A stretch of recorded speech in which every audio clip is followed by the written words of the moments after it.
cuma di kota-kota besar, tapi kita juga nanti seperti Fajar bilang, kota-kota yang mungkin tidak ada bioskopnya sekalipun, ketika mereka punya antusias untuk melihat Bianca bisa kita putarkan. Gitu. Sebenarnya hal yang paling simple yang mau kita kisahkan lewat film ini sebetulnya mengenai alatnya sih. Kita pengen alat dari seorang Buya Hamka ini, kebaikannya itu bisa menular ke generasi-generasi yang sekarang, termasuk kami sebagai pembuatnya. Sehingga akan muncul lagi Hamka-Hamka yang baru, penulis-penulis hebat, ulama-ulama dan orang-orang yang membawa kedamaian buat Indonesia terutama gitu. Apalagi di tahun politik ini jangan sampai menjadikan kita menjadi terpecah-pecah gitu. Dan film Buya Hamka volume kedua ini, Hamka dan Siti Rahmi ini memang sangat menggambarkan seperti itu gitu. Kedamaian, persatuan, cinta terhadap keluarga, tanah air, dan mudah-mudahan kebaikan-kebaikan ini tersebar bukan hanya di 30 kota ini, tapi ke seluruh bangsa kita juga. Amin. Amin. Siap. Itu teman-teman penonton nanti. Ya, Bismillahirrahmanirrahim. Kalau menurut saya kita itu kan bisa belajar dari mana aja ya. Hidup itu kan seni melihat. Kita bisa melihat pengalaman orang, kita bisa melihat dari karakter orang, gitu, dari karakter tokoh, karakter sosok. Jadi kalau menurut saya di sini tuh waktunya kita sama-sama untuk belajar, sama-sama kita untuk melihat sosok Buya Hamka itu seperti apa sih, sosok Siti Raham. Dan di sini juga banyak sosok-sosok lain yang insya Allah yang bisa kita ambil hikmahnya, yang bisa kita ambil pelajaran dari karakter-karakter itu. Gitu. Jadi ya selamat menonton, selamat belajar sama-sama karena ini waktunya kita melihat kehidupan orang lain yang insya Allah bisa kita ambil, bisa kita amalkan untuk kehidupan kita. Siap, Masya Allah. Tepuk tangan dong untuk Claudia Senda. Bisa syuting sama Umi, sama Om Pino. Anaknya tuh banyak banget. Anaknya banyak bener. Jadi kadang-kadang bingung nih anak yang mana. Dari syuting, preskon pertama sama preskon yang sekarang makin gede ya. Dan anaknya kan bertahap ya. Iya. Ada yang umur yang balita, yang gede. Iya, anak yang udah gede. Terus serunya lagi jadi sama Umi sama Om Vino. Terus Sama kakak yang lain kita main di sana seru banget sampai kita syuting sampai malam. momen apa yang paling kamu ingat dari proses syuting pada saat itu? Apa ya? Apa ya?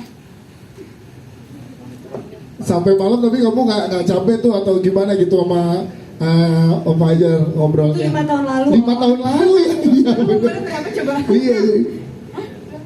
Waktu itu 6 tahun. Sekarang 11 tahun. 10 tahun. Wow, jadi memang melewati momen yang sangat luar biasa. Tepuk tangan dong kalau gitu nih, sangat luar biasa. Jadi memang proses yang Bagi aku film yang berkesan banget buat hidup aku karena ini adalah film perdana. Oh, tepuk tangan dong.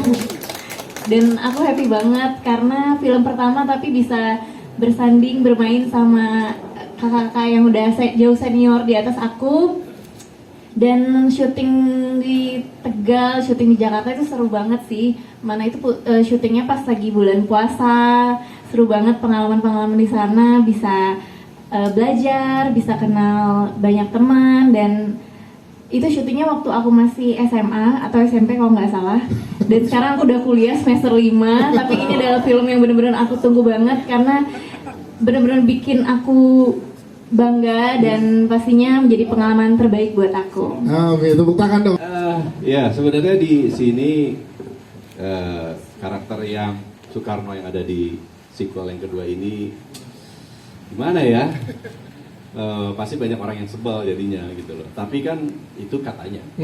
Yang namanya seorang pemimpin itu dia harus bertanggung jawab terhadap apapun yang terjadi, walaupun itu bukan dia yang melakukan atau dia yang memutuskan.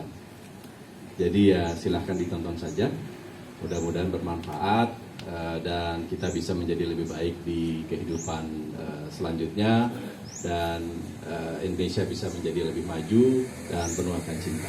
Amin. Malah makin bilang Pak Karno tuh keren. Kalau saya habis nonton filmnya saya bilang Pak Karno tuh keren, persahabatan mereka berdua tuh keren gitu ya. Masa isu yang beredar dipenjarain gini-gini, tapi endingnya tuh keren banget. Karena itu jarang terjadi di kehidupan nyata. Ini hanya orang-orang besar yang bisa berlaku seperti itu.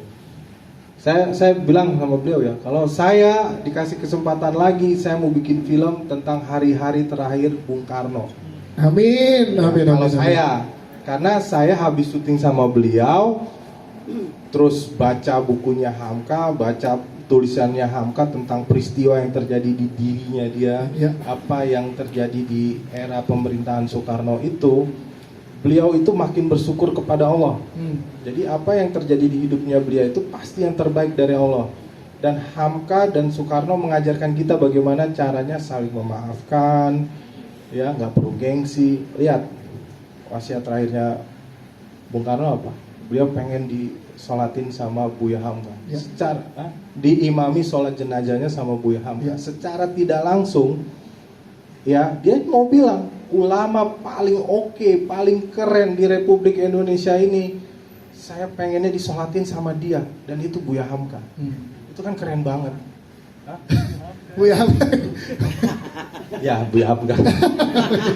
Jadi insya Allah orang yang habis nonton pun makin Ya. cinta tentang Pak Karno, sampai kayak saya sampai sekarang masih hormat dan bersyukur. Saya mendoakan semoga Pak Karno juga Allah ampuni segala Amin, amin, dosa-dosanya, amin. Allah masukkan ke surga terbaiknya. Kalau enggak, saya nggak mungkin bisa bikin film Buya Hamka, bikin film Dilan gitu tanpa jasa-jasa para pahlawan kita, Ya. termasuk Bung Karno dan Bung Hatta, Buya Hamka.